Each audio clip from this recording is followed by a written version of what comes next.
Questão de classe, o tema da reportagem de hoje é a educação inclusiva. No Brasil, ela ainda é um desafio e muitas famílias têm dificuldades em conseguir uma escola para portadores de deficiência.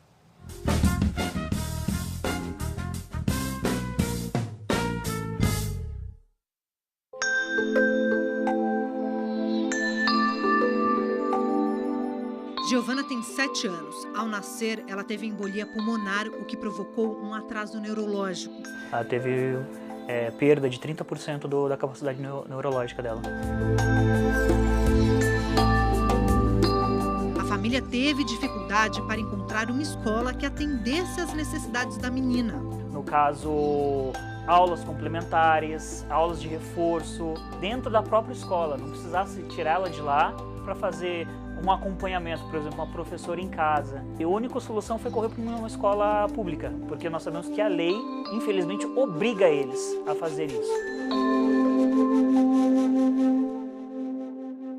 O direito ao atendimento especializado nas escolas é garantido pela Lei de Diretrizes e Bases da Educação, pela Constituição Federal e também pela Lei da Educação Inclusiva, que entrou em vigor em janeiro deste ano e prevê que toda escola deve receber crianças e adolescentes com necessidades especiais, além de contar com um mediador para ajudar esses alunos. Mesmo sendo lei, muitas escolas não estão aptas para receber alunos de inclusão. Então, o que é, de fato, uma educação inclusiva? É uma educação que ela tenta respeitar as diferenças, então não é fechar os olhos e dizer, olha, todo mundo é igual no processo educacional. Gabriel tem 9 anos e foi diagnosticado com atraso intelectual. A mãe do menino, a Gabriela, também teve dificuldades para colocá-lo na escola. Ele passou por 3 instituições diferentes e em uma delas sofreu maus tratos.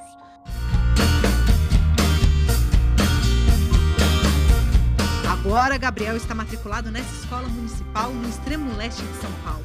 E a mãe já percebe a diferença. Sabe distinguir cor, que ele não sabia distinguir cor nenhuma. Sabe falar quantos anos tem, que não falava de jeito nenhum. Se embaraçava todo, falava que tinha 3, 2, entendeu? E aprendeu muita coisa. E ficou mais calmo em casa. Começou a dormir melhor. Gabriel também aprovou a mudança.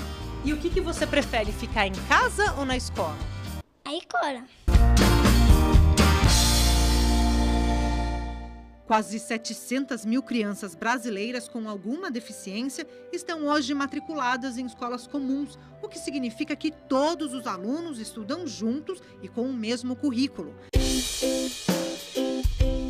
Na escola do Gabriel, toda a sala de aula tem pelo menos um aluno deficiente. Para a diretora, o atendimento a essas crianças só não é melhor porque são muitos alunos dentro da sala de aula. Se eu tenho lá 2 deficientes mais 30 alunos, fica difícil, né? Alguém vai ficar a desejar ali. A maior dificuldade é a falta de formação, eu acho que do professor.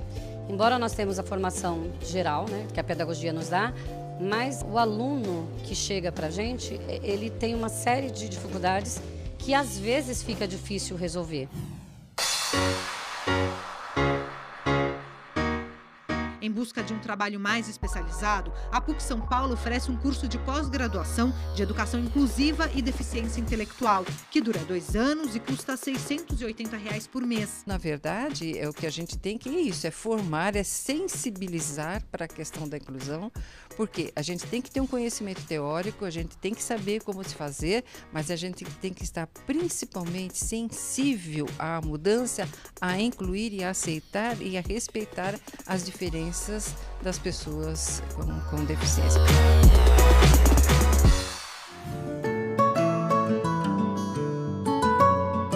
Eles estão na pré-escola, tempo de descobrir a vida brincando. Mas para esses pequenos, a brincadeira não tem sono. Todos são surdos. Hoje a gente estimula mais a parte visual deles, né? Como a gente tem que estar sempre próximo, fazendo olhar para a gente, porque a nossa comunicação é visual, então sempre os recursos visuais são os mais fortes. Há 20 anos, a Adriana dá aulas para os alunos do Centro de Educação para Surdos Rio Branco, um braço social do Colégio Particular Rio Branco de São Paulo, que oferece ensino de graça para famílias de crianças com a deficiência. O trabalho começa assim que a surdez é diagnosticada. A maior parte dos pais de crianças surdas são pais ouvintes. Então ele tem que aprender como estimular adequadamente essa criança. Cientificamente já é comprovado que se a criança surda for estimulada adequadamente, ela vai se desenvolver como uma criança que ouve. Hoje a aula é de matemática e de português. O professor Alexandre, que também é surdo, passa de carteira em carteira para ensinar os alunos. A aula é uma grande oportunidade para esses pequenos porque vai mudar o futuro deles. Uma chance que o professor Alexandre, na idade deles, não teve.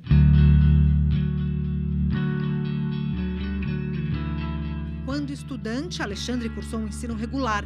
Na época, era proibido se comunicar com a linguagem de sinais. Eu, com 13 anos, tinha dificuldade de escrever português, de entender eles com a primeira língua.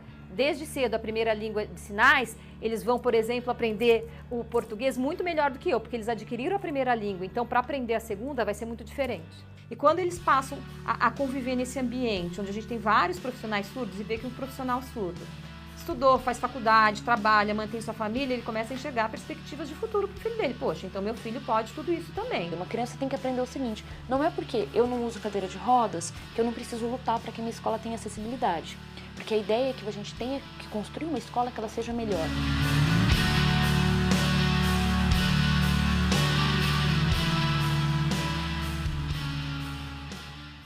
Lia Zós, a inclusão nas escolas é importante, mas essa escola tem que estar preparada para isso, ou não?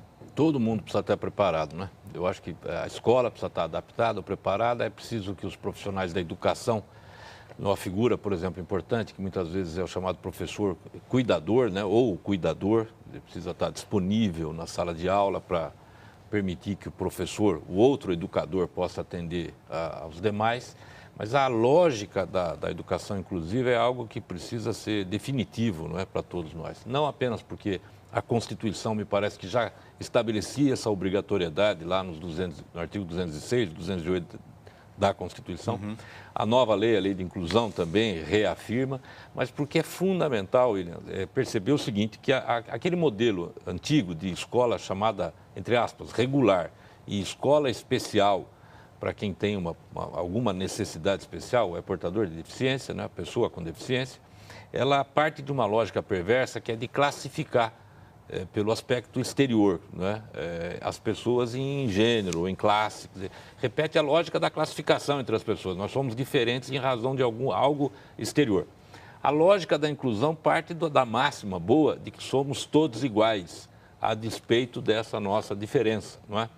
E isso é fundamental para a criança, na convivência. Eu não conheço nenhuma criança sem deficiência que não tenha se beneficiado muito da convivência com alguém com alguma deficiência.